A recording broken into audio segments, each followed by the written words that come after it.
This is Brum's the Word from Anything But Footy, brought to you with Kukri Sports, the official kit provider for Team England. And with a month to go, the only podcast building up to Birmingham 2022 every week. But it's not just us that's gearing up for the games. The bunting's up in Brum, the venues have been tested and readied, and thousands of athletes from across the world are being picked and preparing to put on a show. And more tickets than ever before are set to be sold for a Commonwealth Games. More than 1 million of them already. Many of them will be hoping to see more Team England success in athletics and netball, a gold medal they won in 2018, in one of the standout moments that I've had the pleasure to witness in person. So hi, I'm Layla Guscoth. I'm a netballer for Team England for the Commonwealth Games. My name is Jess Thirlby and I'm the Roses head coach for the Team England netball squad. So two of the big team announcements to come, but the Commonwealths bring together a wide range and diverse number of sports and athletes. We've got diving, judo and a top trio of table tennis players too. We'll have our weekly news from the games and keep listening for that exclusive discount on Kukri's Team England range just for tuning in to our pod. This is Brum's the Word with Kukri Sports, a podcast from Anything But Footy. Team England have confirmed their netball squad to defend the title that they first won 4 years ago in the Gold Coast. Famously, of course, beating Australia in that final. 12 players, 4 reserves. John's been counting. 925 caps between them. 21 Commonwealth Games appearances going back to Manchester 2002. Right up to date, of course, and 2018 in the Gold Coast. Commonwealth Games debuts for player of the Superleague season, Layla Guscoth, born and bred in Birmingham. We'll hear from her in a moment. The reserves include Super League Young Player of the Season Fumi Faduja of the London Pulse Club. And after retirement and pregnancy of former skipper Serena Guthrie after the Quad Series this year, we have a new captain in Natalie Metcalfe. Head coach Jess Thirlby told John it wasn't too hard to pick the new one in charge. Yeah, great news for Serena, and hopefully, her daughter in years to come will feature in a red dress somewhere, maybe in the Olympics. But it wasn't so much a change, I guess, in recent times as we headed into quad. Serena was the captain, but Nat Metcalfe has actually held a number of leadership roles for us over the last 3 years. Captain, co-captain, vice-captain, and has worked really closely, not just with Serena, but with a number of players, because leadership's been something I've paid real attention to since I came into the role. So I think we feel like it's quite a seamless transition with Nat coming in as captain, which is great because it gives us continuity. But she's surrounded by so many leaders in this group. So many of these girls have led in an England dress, but we've also got so many that are captains within their domestic clubs, both here and overseas. So we have an abundance of leadership, and we've always spoken passionately about the strength of the collective. And so I think this provides us with a great opportunity, doesn't it, to kind of showcase that in Serena's absence. And I feel like the team have responded brilliantly, which is exactly what I would expect and Serena would expect. And I feel really confident in both Nat, but also Jo Harton returning into a Roses dress to be her vice captain, with both Layla Guscoth and Laura Malcolm within that group as the leadership team. So yeah, very spoiled for choice when it comes to leadership.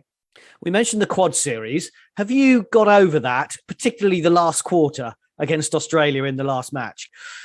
Oh, I love the Quad Series. I thought it was brilliant that we went into a Quad Series off the back of beating Jamaica on home soil and beating New Zealand away, and with our fans expecting of us to be successful. And I don't think that's a place that England have been in at all, really, over the decades. So it was a real privilege to kind of hear and connect with our fans who expected us to do well, and to get into the first ever final of a Quad Series and to come second behind Australia, but having played them twice was exactly what we needed when we were unfortunately not able to move into Australia off the back of our New Zealand tour in the autumn. So yeah, I'm over it, moved on, and used it for what it was designed to do, which was to kind of highlight where did we need to pay a little bit more attention. So looking forward to this final kind of 6 or 7 weeks now to put some of that into action with the team.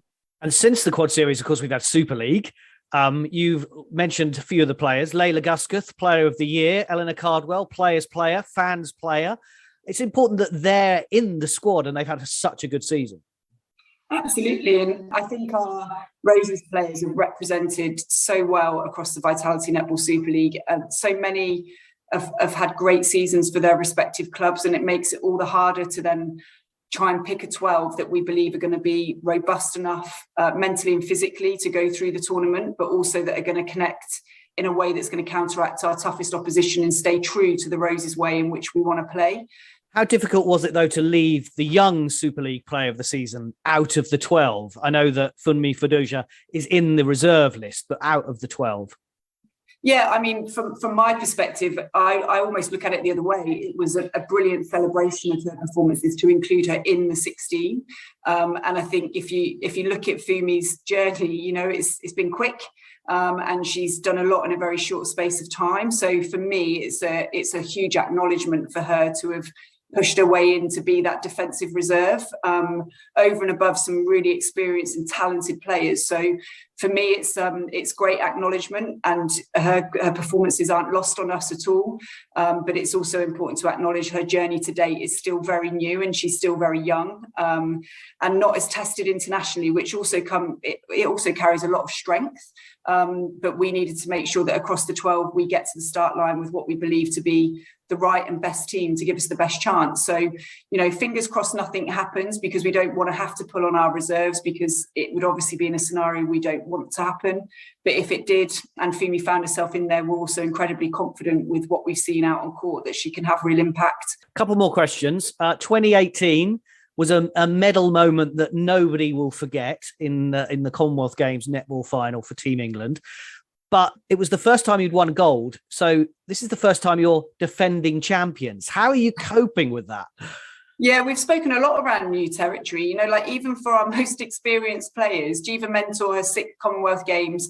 She's never gone into any of those with a gold medal on her neck from the last one. So it doesn't matter how experienced this group are, this is still new territory. But we embrace that. You know, we love the opportunity that's been handed to us so soon after a home World Cup in Liverpool. You know, it will never happen in our lifetimes again to be afforded the chance to walk out on home soil so soon after the World Cup, but also having achieved success in the last Commonwealth Games. We also need to be quite measured in our approach, because we've only ever made one grand final and we happen to win it. And as you say, a real watershed moment for the sport.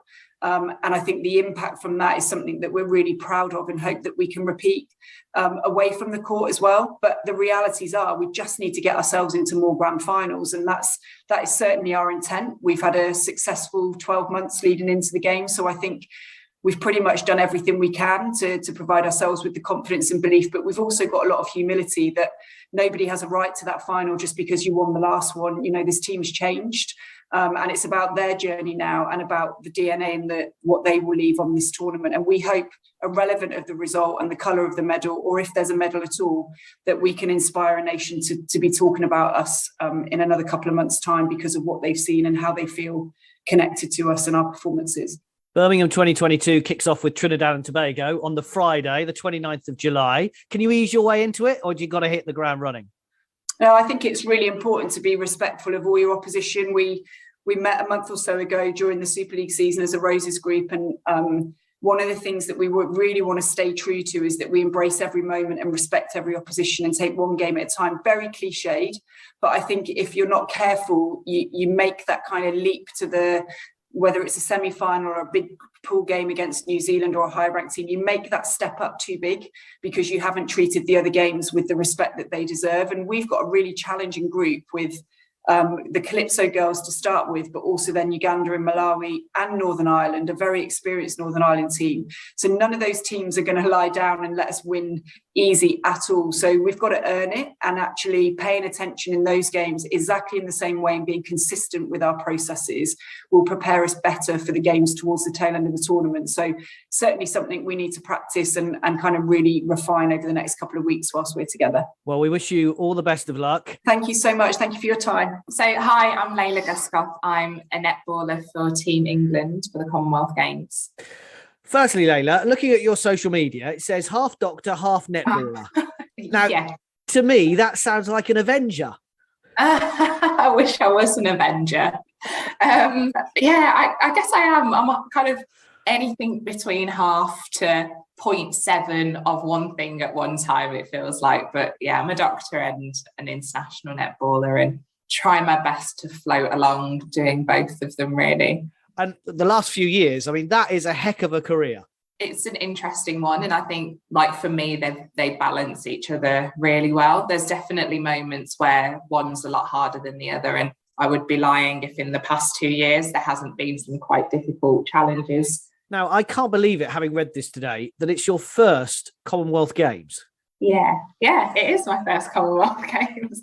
I was at the World Cup, how many years ago was that now? 3 years ago, but not at the Commonwealth Games. In fact, I wasn't even in the England programme kind of for that Commonwealth Games before then. I have been in England since 2012, but I kind of really feel like I've been in it since kind of that back end of 2018, because I think when I was first in it, I was at medical school and like really trying to juggle and spin a lot of plates, and wasn't available for certain things, couldn't give my all to training like how I would have wanted to do. So it really feels, I guess, like I kind of started again and started afresh in 2018. And yeah, I'm buzzing for it. I think it'll be so good to be in Birmingham, for my mum and dad to come and watch just down the road. Like it's a great experience and opportunity, and I can't wait to get involved and be a part of it all.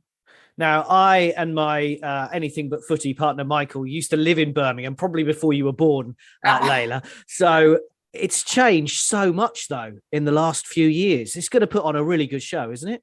Oh, I think it's going to put a brilliant show on. And, you know, everywhere you go, everyone loves to slag off Birmingham. And it's actually a really great city. And I'm proud to have grown up there for sure.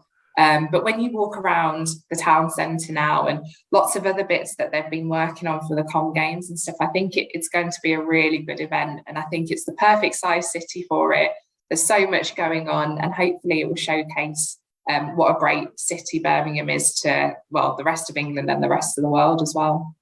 I mean, you've obviously had Superleague where you've had the crowds back for the past 6 months or so, but we went through a season where you didn't have the crowds in. It will be so exciting to have the home fans supporting you in Birmingham. Yeah, it will be brilliant. And I think, that classic of you don't know how good something is until it's taken away from you. Definitely in the pandemic, it was great that we got to play in 2021, but it really wasn't the same without people being there. So we've certainly had a taste of that with Superleague. But, you know, there's something about playing in those stadiums of that size and it being packed out with fans supporting you that's just really special and makes you think, wow, this is a really cool opportunity. So it'll be really good to have faces there. I think loads of the tickets, most games are pretty much sold out, which is really nice and good for the sport. So you mentioned your mum and dad coming. Have you managed to get tickets for everyone else? What about the rest of the family? Yeah, well, the ballot, we've all been balloting for a long time, and it's one of those things I didn't want to jinx anything, so I was saying to my parents, you do it and I don't want to get involved.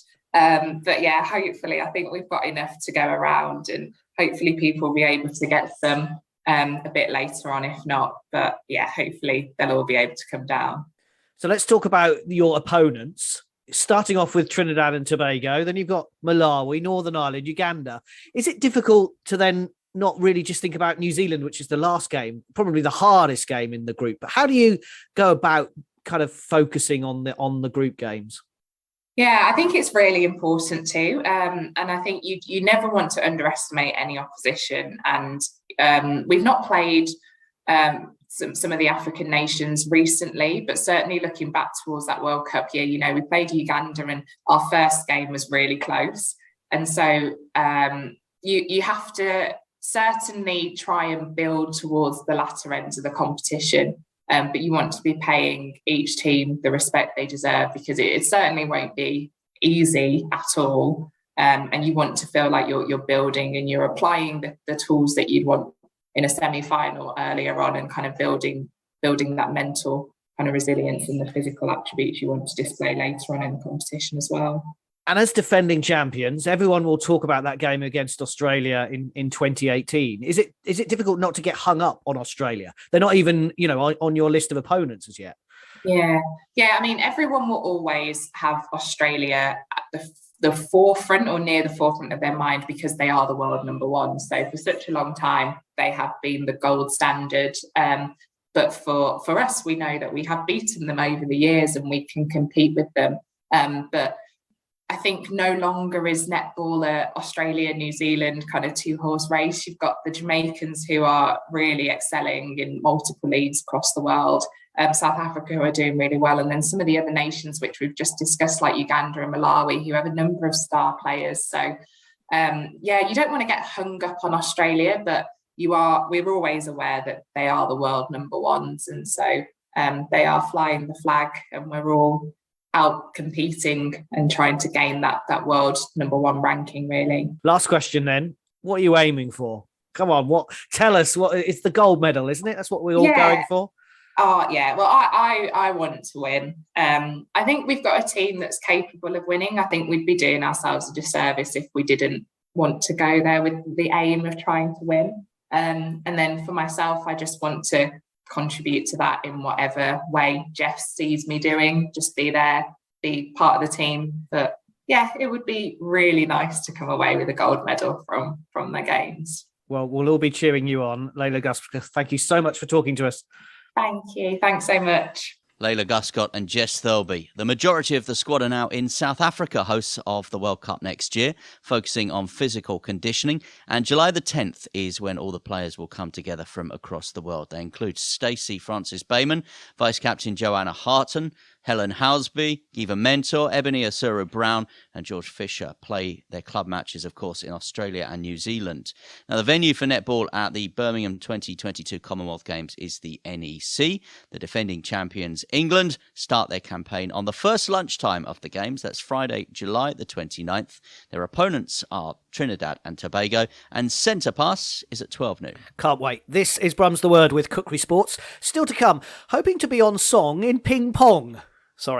With Team England table tennis stars. And as mentioned, it's now a month to go, so time to start getting prepped for cheering on Team England. And just for listening, you can get your hands on some summer savings and look the part as well. So go to the full range of official Team England merchandise and some great sports t-shirts, some long sleeves there as well. Go to kukrisports.com, save 10% by using the code ABF2022. That's an exclusive offer just for listening to Anything But Footy. Now, a huge 72 athletes have been confirmed to be in action in the Alexander Stadium for Team England in track and field at the Commonwealth Games. They are added to the para-athletes, of course, that have already been named.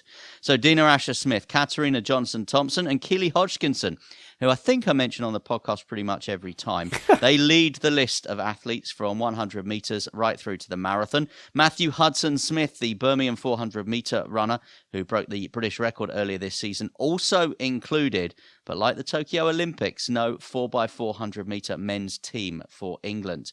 Make sure you press follow on wherever you are listening to this edition of Brum's The Word and the podcast from Anything But Footy, because we have an extra special edition this week. We are celebrating 1 month to go before the Games, and we're going to be joined by a few extra special guests, and we'll be hearing from Team England chef de mission, Mark England.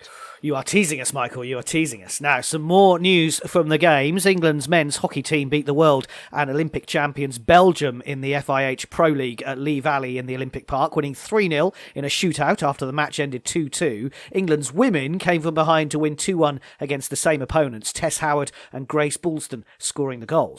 Now, we do like to talk on this podcast about who's actually competing at the Commonwealth Games rather than who's not. So as the diving squad is announced, let's focus on those selected athletes first of all. Here. Olympic champions Matty Lee and Jack Law are in there, joined by Olympic medalist Dan Goodfellow, Lois Tolson, who won a medal in the Gold Coast 4 years ago, Noah Williams and Matthew Dixon.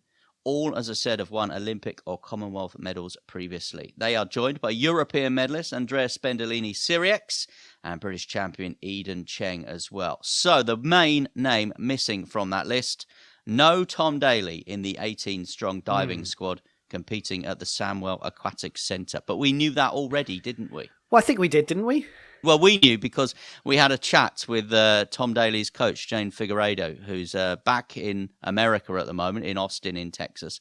And we had a chat with her for something else we're working on for the London Legacy Development Corporation and the My London Legacy podcasts. And she was telling us how she and Tom both decided to take a year off after the Olympics in Tokyo. And that year ends, I think, on the 1st of September was the date. And she said that she knew that Tom wouldn't be back before the 1st of September. She's not going to be back before the 1st of September. She's confirmed, though, she is returning to the diving program as far as Team GB is concerned.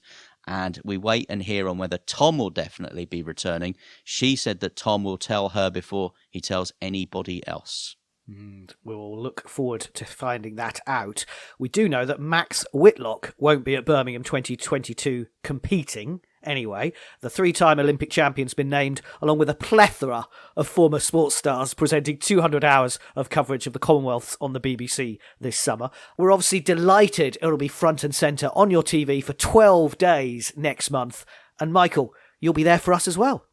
Yeah, really looking forward to being part of the Commonwealth Games. I think it will be my third consecutive Commonwealth Games reporting for radio, for Talk Sport and for Times Radio as well. Plus, of course, the podcast as well. We'll be doing daily updates. And you could be with us in Birmingham. Organisers are telling us they're on course to sell more tickets than any other Commonwealth Games in the past. There are still tickets available in some of the bigger venues. So Edgbaston for the Women's Cricket T20, the Coventry Arena, of course, for the Rugby Sevens. I love the Rugby Sevens. It's a thrilling couple of days of sport if you can get your tickets for that one. Also tickets available in boxing, badminton, beach volleyball as well. So you can go down there and check out the Bellow Brothers by going to the website birmingham2022.com. And you can get all the details. And, well, we'll see you in Birmingham. Now, he was on the podcast in the last episode. Tom Dean won bronze in the men's 200-metre freestyle at the World Swimming Championships in Budapest. The Olympic champion, who only returned to training at the beginning of the year, was beaten by a new junior world record by 17-year-old Romanian David Popovici. At least he won't be in Birmingham. An all-English team, though, of Dean, James Guy, Jacob Whittle and Joe Litchfield probably will be after winning bronze in the 4x200-metre freestyle relay. We also mentioned Ethan Hayter on our podcast last week. The English cyclist has retained his national time trial title at the British Road Championships in Dumfries. That is good news for Team England ahead of Birmingham 2022. Promised you judo, world number one Lucy Renshall, European champion Gemma Howell and 2014 Glasgow gold medalist Ashley Mackenzie head a 14-strong England judo squad for Birmingham 2022. British judo is of course based down the road in Walsall, so this summer is even more of a home games for them, and we'll be hearing from Lucy in a later edition of Brum's The Word. And as we mentioned earlier, the NEC Arena will be staging the netball at Birmingham 2022. But there's also going to be badminton, boxing and table tennis in the NEC halls. 13 table tennis and para-table tennis athletes have been confirmed by Team England. John has been catching up with some of them, including Jack Hunter Spivey, Charlotte Bardsley and first, the defending doubles champion from Chesterfield, Liam Pitchford. I kind of expected it, but still, nonetheless, it's a great achievement, obviously, to be selected and to be putting on the Team England shirt again. 4 Commonwealth Games now you'll have been to. Is that something that you thought about when you went to the first one? No, not really. Obviously, I was pretty young back then, 17. Time's flown since then, but yeah, it was. I was kind of a deer in headlights then, and to win 2 medals in my first games was something I never expected, and then obviously that spurred me on to be better and to win more medals. So 4 silvers, 3 bronze. To finally win the gold was kind of a weight off my shoulders, because I always knew it was possible, and I just could never get over the line. And when we finally did, it was kind of all the emotions came out, and I think again it's proven to me, I can do it, and I know what I need to do to win the gold again. So hopefully I'm in a good place in Birmingham, and yeah, there'll be a few more, hopefully. Liam, it's really interesting that you have been in the world rankings around 14 for the last 2 or 3 years. I think 12 was your highest and 13, and that's so consistent. That you must be really proud of that level that you're playing at. Yeah, I am. I am in a way, and in a way, I always want more. That's the thing. My aim was to break in the top 10, and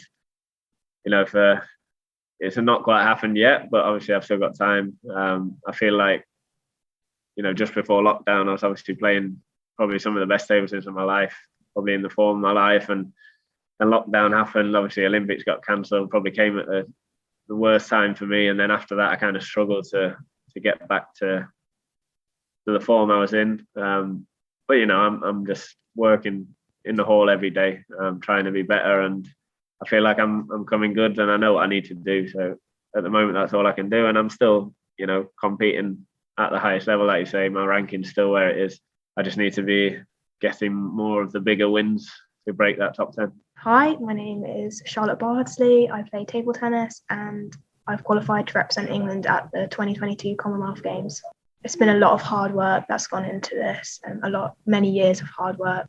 So I'm really proud and happy that all of that work has paid off in the end. The Commonwealth Games is every 4 years. It's not something that just happens every year. So it takes a lot of time, planning to think about where I would be in 4 years' time, just so that, I'm giving myself the best chances to qualify. So 2 years ago, after I left sixth form, I moved abroad on my own to play full time for 2 years in order to get myself at the level needed to be good enough to qualify, to improve basically. Yeah, tell us about that, because it's not something we quite understand, I don't think, in this country. The Germany Pro League, it's the Bundesliga, effectively. Yeah, Bundesliga, yeah. I sort of reached a certain level in England and that was sort of out as far as I could get, and I obviously wanted something more challenging, and in order to get better I needed to play against better people, more experienced players. So I moved there to play full time, so I practiced around 6 hours every day, and then I would play league matches on the weekend. So I played second division Bundesliga and loads of matches against loads of experienced players, sort of thing I wouldn't have been able to get if I'd have stayed at home, and it definitely improved my game a lot, and that's why I was able to qualify. So I practiced in Wolverhampton, and all my coaches are from this area as well, and they've played in Commonwealth Games, so I feel really happy that for once actually my parents and family and friends can actually watch me play, because normally I'll be competing in another country, or I was in Germany for 2 years, or I'm competing in England but it's at some random place, it's not. So for them to see me competing in a massive competition and see me play, and it's just a really nice feeling. My name's Jack Hunter Spivey. I'm a Paralympic bronze medalist. Still strange saying it now. It's it's an incredible thing to say. What does it mean representing the red of Team England? It's an absolute honour. That's the only way I can explain it, is to represent Team England, especially at home games. That's something that I dreamed of as a kid, to play in front of a big crowd. I grew up watching the London 2012 Olympics and Paralympics, and I wanted to be part of it. And I was a bit young at the time, but I remember them experiences like it was yesterday, and just to be able to get myself in front of a home crowd and hopefully bring back a medal for Team England, it'd be absolutely incredible. And it's such an honour to represent England at the highest level I can do. And I joked earlier about the red of England. I'm assuming you're a red Scouser. Absolutely, yeah, through and through. Liverpool Football Club runs through my family's blood for generations. I'm a big red. I'm lucky enough to be the disabled ambassador for the club as well. So very stressful season to be a Liverpool fan. It was something to be enjoyed. Just happy to be successful as a football club, really. What does it mean as well, Jack, having the para events alongside the Commonwealth Games events in Birmingham? I think it's great. I think it's great to have Olympic and Paralympic sports side by side. At the end of the day, whether you have got physical disabilities, whether you're able-bodied, we're all elite athletes. We're all professional athletes playing world-class sport, and that's what it should be viewed as. And I think the Commonwealth Games is great in having both events combined. For me personally, it's fantastic to compete alongside Liam and Tintin and Paul and Charlotte and Maria and everyone that's down. It'll be incredible to just get on with them, to see how they prepare for matches, how they conduct themselves on the table. What can I learn from them, and what can I learn from me? And I think it's incredible just to have that sort of togetherness of elite sport and not be divided into Olympic and Paralympic sports. This is Brum's The Word from Anything But Footy, brought to you with Kukri Sports, the official kit provider for Team England. For all your bespoke sportswear needs, go to their website, which is kukrisports.com. So a month to go, a month before the fun and games begin, Birmingham 2022 is ready to put on a show, and we'll continue to count down to the Commonwealths. And listen out for that extra special podcast this week.